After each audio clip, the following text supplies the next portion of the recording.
My God, my refuge and fortress, I present myself to you today not to flee from a pain that has already happened, but to try to escape 1,000 pains that do not yet exist. I come to you haunted, not by ghosts of my past, but by the monsters of my future. Monsters that I myself create and feed in the darkness of my mind. Anxiety, Lord, has become my constant companion. It wakes up with me, sits at the breakfast table, and whispers in my ear all the possible catastrophes of the day. It walks beside me, turning every opportunity into a threat, every crossroads into a trap. And at night, when silence should bring peace, it screams louder, projecting on the walls of my room the horror movies of my what-ifs. What if I fail? What if I lose someone I love? What if I get sick? What if I am not enough? What if everything I have built crumbles? Every what if is another brick in the wall of the prison that surrounds me, a prison where I am the prisoner and also the jailer. I am paralyzed, Father. The fear of the future has stolen the joy of the present from me. I can no longer enjoy a moment of peace because my mind is already anticipating the next storm. I cannot celebrate a small victory because my soul is already predicting the defeat that will follow. I live in a state of constant alert, like a soldier in enemy territory, scrutinizing every shadow, startled by every noise, and it is exhausting. Oh Lord, how exhausting it is to fight a battle against enemies that do not exist, to defend myself against attacks that never happen. My body is here, in the today, but my mind and my spirit are lost in a labyrinth of possible tomorrows, and all of them are terrible. I try to control, oh, how I try. I make lists, draw up plans, create strategies for every disastrous scenario my anxiety can conceive. I try to build a dike strong enough to contain the ocean of uncertainties. But it is a futile job. The more I try to control the uncontrollable, the more fragile and powerless I feel. My need for control is an addiction that only deepens my pain. My prayer has become a desperate negotiation. God, please don't let this happen. God, please guarantee me that that will work out. I realize with shame that I have not sought you as a father to trust, but as a cosmic power to manipulate.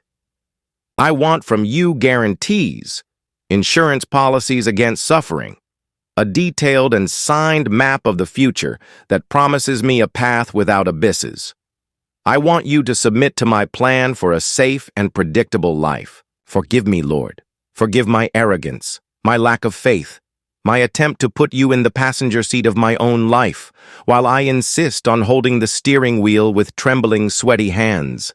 I do not know how to drive, and the proof is that I am paralyzed in the middle of the road, afraid to accelerate, afraid to brake, afraid to turn. I know what your word says. It says to look at the lilies of the field and the birds of the air. It says that you care for them, and that I am worth much more. My head knows these verses by heart, Lord, but my heart cannot feel them. My heart is in a panic, deaf to any promise. My faith is a theoretical knowledge that does not survive the test of my emotional reality, and I feel guilty for it. Guilty for being afraid, guilty for worrying, guilty for not trusting you as I should. And guilt fuels more anxiety, and anxiety fuels more fear, in a vicious cycle that suffocates me. I need help to get out of this. Alone, I cannot. My own attempts to have faith and to rest in you have become just another performance, another task on my to-do list, and I fail at it every day. Therefore, today my prayer is different. I do not ask you to make me stronger against fear. I ask you to save me from fear. Enter the citadel of my mind, which has become a place of terror, and proclaim your peace. Silence the prophets of doom that dwell within me. Turn off the screens that project my worst nightmares. I can't stand living in a non-existent tomorrow anymore. Please, Father, with your gentle hand, pull me back. Pull me back to the only real place, to the only moment that exists, the now. Bring me back to today. Bring me back to you. And in this, now to which you have brought me in this brief moment of sanity, I breathe. And with you here holding my attention, I can look at my fear with a little more honesty. Lord, my problem is that my faith lives only in my head. It is a set of correct doctrines, of memorized verses, of theological truths that I know how to recite. I know that you are sovereign. I know that you are good.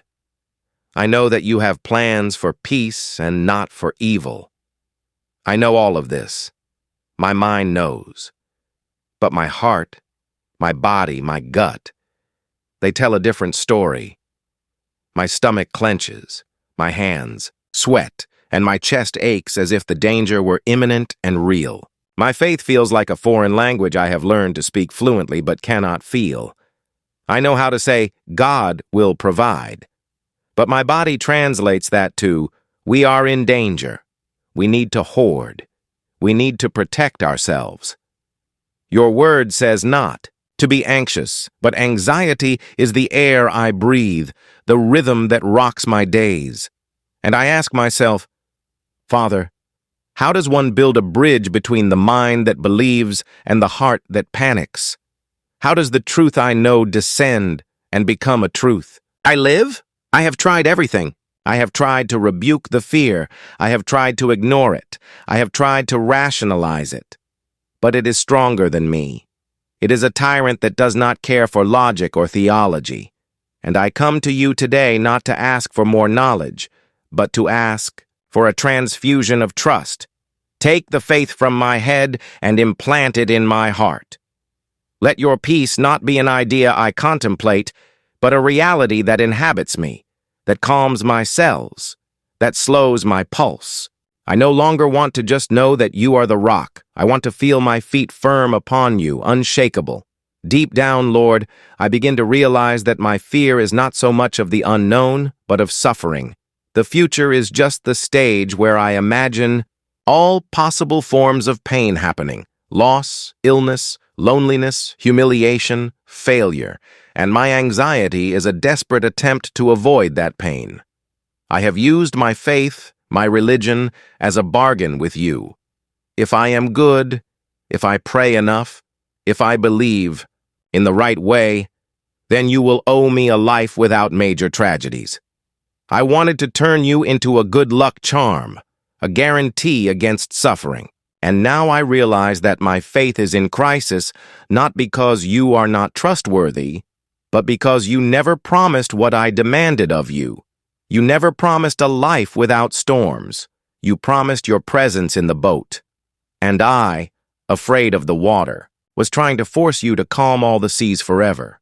Forgive me for wanting a God who serves my fears instead of a God whom I serve with faith, despite my fears. Forgive me for having more faith in my ability to predict disaster than in your ability to sustain me through it. My true idol is not money nor success. My true idol is security, control, certainty.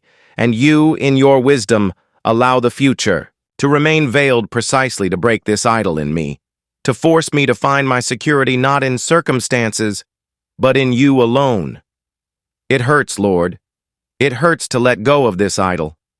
I feel naked, exposed, defenseless.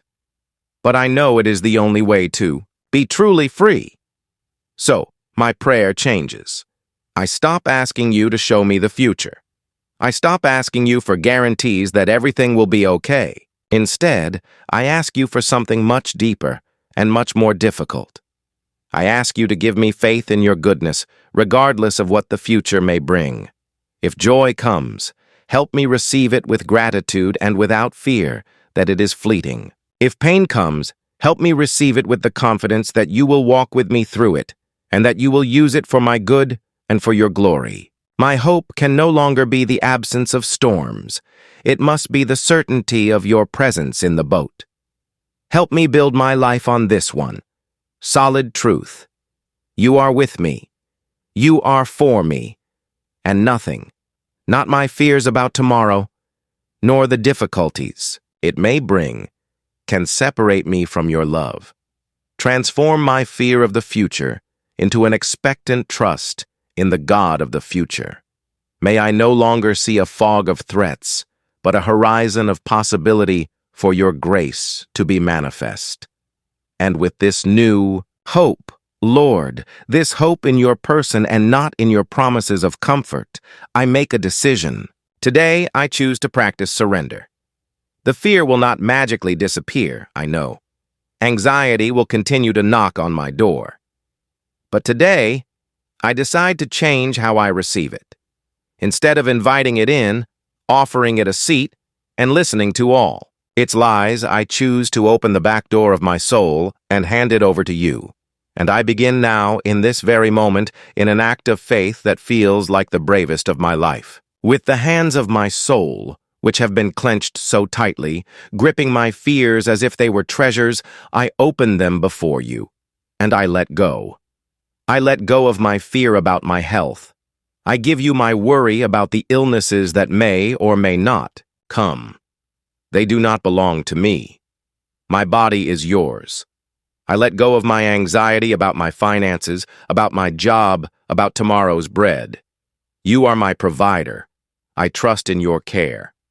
I let go of my concern for those I love, my desire to protect them from all harm. They are your children, more yours than mine. I entrust them to your love, which is infinitely greater and more powerful than mine. Every what if that arises in my mind, I take it and place it in your hands. What if I lose my job? You are my sustenance. What if loneliness comes? You are my constant companion. What if I don't have the strength to face what comes? Your grace is sufficient for me. I turn every arrow of fear into an opportunity to declare your sovereignty and your goodness. At first it feels mechanical, forced, but I believe that as I practice this surrender, my heart will learn what my mind already knows. My spiritual muscles, atrophied by panic and the attempt to control, will begin to strengthen in trust. Help me create a new reflex in my soul, that every anxious thought is not an invitation to the spiral of panic, but a reminder to run to you and lay another burden at your feet. And I ask you, Father, to teach me to live in the only time I have been given, today. The future is an abstraction, a territory that does not belong to me. My anxiety feeds on the future. So I ask that you help me starve it by bringing my attention back to the present. Do not give me strength for the whole year, for I could not carry it. Do not give me peace for the next decade, for it would be too heavy on my shoulder. Just give me today's manna, the strength for these next few hours, the peace for this present moment, the grace for this task before me now. Teach me to live in daily portions of your grace. Help me to trust that, just as your provision was here for me today, it will be here for me tomorrow, if tomorrow becomes today. I renounce my need to see the entire path. Show me only the next step, and give me the courage to take it, trusting that you have already prepared the following step. With this, my definition of peace begins to change. I sought peace in the absence of threats, in a clear and guaranteed future. Now I realize that true peace, your peace, is not the absence of the storm, but the calm in the eye of the hurricane. It is the serenity of knowing that, although the winds of uncertainty roar outside, the center of my being is anchored in you, the unshakable rock.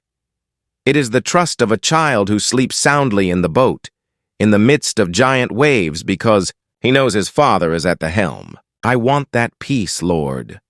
The peace that the world cannot give or take away. The peace that does not depend on the news, on medical diagnoses, or on the financial market. The peace that springs from a single source, intimacy with you. Let me dwell in this secret place, in this center of calm, where the only sound is that of your voice saying, "Fear not, I am with you." I commit today to fighting a different battle. No longer the battle to control the future, but the battle to trust in the present. No longer the fight to predict and prevent, but the fight to surrender and rest. I know I will fail. I know there will be days when fear will conquer me and anxiety will drag me back into its vortex. On those days, I ask that your mercy find me, that your hand pull me back to the shore of trust, and that your voice gently remind me of this commitment. Do not judge me for my lack of faith, but celebrate every small step I take in your direction. Be my patient coach on this journey of relearning to trust. I give you my tomorrows, so that I may finally have the freedom to live my today. And in today, I find you. And finding you is all I really need. And in practicing this surrender, in living in this today that you give me, a silent transformation happens. The constant noise in my mind, that hum of worry that was the soundtrack of my life, begins to diminish. There are moments, Lord, increasingly frequent, of an inner silence that I did not know. And in this silence, I can hear you. I can hear your stillness, feel your peace. I can perceive the beauty of a simple moment, something my anxiety never allowed me to. Before, my eyes were so fixed on the horizon of dangers that I did not see the flower growing at my feet, did not hear the melody of a bird at the window, did not taste the bread in my mouth. My life was an absence, a constant projection into a future that robbed me of the only thing I truly possessed, the now. Thank you, Father, for teaching me the art of being present. Thank you for showing me that your kingdom is not in a distant, painless future, but here and now, in the ability to find your presence and your grace in the midst of life as it is. Gratitude begins to sprout in the soil of my heart, which was once so arid with fear. I am grateful not because I have guarantees about tomorrow, but because I have the certainty of your company today. I am grateful for every breath I take without a knot of panic in my chest. I am grateful for the ability to smile and to truly feel it, instead of it being a disguise for my inner terror. I am even grateful for the nights of sleep, which were once a battlefield against my thoughts, and which are now, little by little, becoming a place of rest and surrender. You are restoring my soul, not by changing my future, but by changing my perspective. You are healing me of my deepest illness, my need to be in control. The future remains a fog, Lord. I cannot see a foot in front of me. But something has changed. Before, the fog was a threat, a place where monsters hid. Now it seems different. It is just fog, a veil that covers a territory that belongs to you.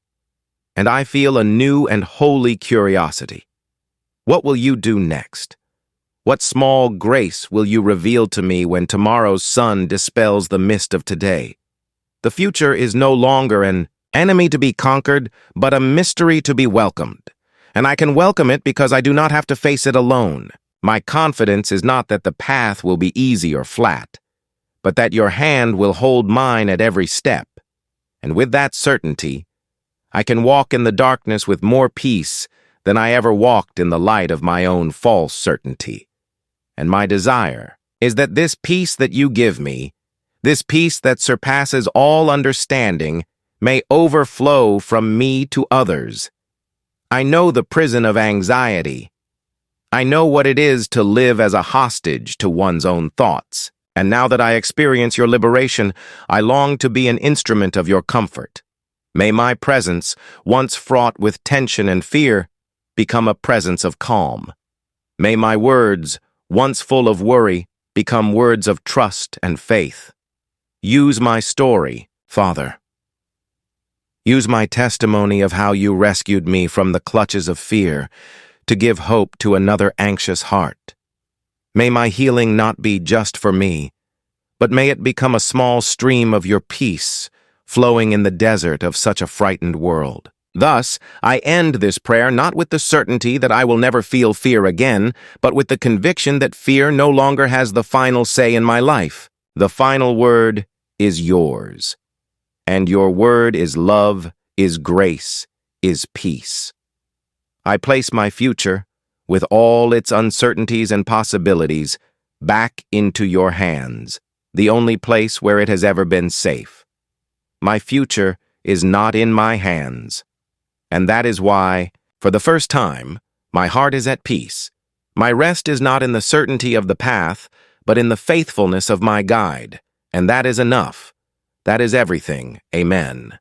Amen.